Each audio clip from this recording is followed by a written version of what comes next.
Oyo, mais na nengo bozi décision oyo, en tout cas na sepeli makasi. Nzela fungami kitoko yaya. En tout cas na sepeli mukolono na kenaki na nzela ya Pascal na mona boete. Basi balongwa me awa kai pa na biso. Nga na nyoka makaboye.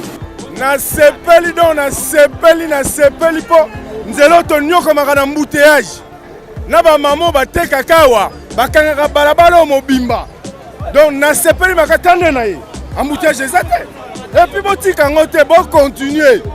Kaka ba maman ba tanda biloko ba on ba bebi sanzela o. Donc c'est pas li makasi to se.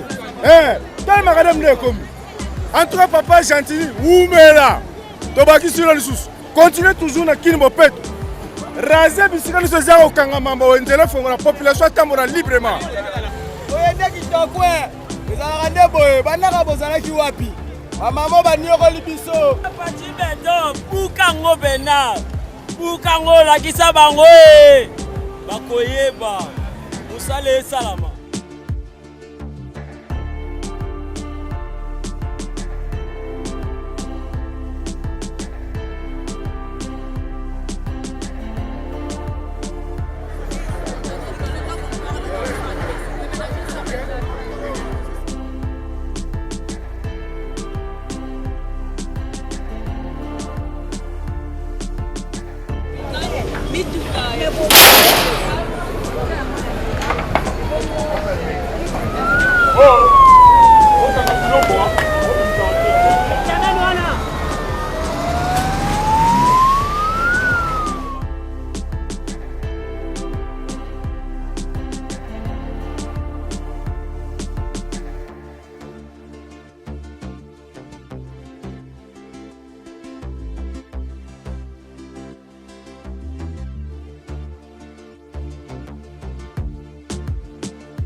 causer même une journée.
Mabela, les clés.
Umela gouverneur umela na yo oyende kitoko ezalaka nde boye bandaka bozalaki wapi bamama baniokoli biso pati beto bukango bena bukango lakisa bango bakoyeba mosala esalama mama tolelengo fort aya biso nde toale mama ambutiage bamare oyo bakanga debandi mobimba debandi bakanga ngo donc embouteillage terrible. Vraiment, mbaka.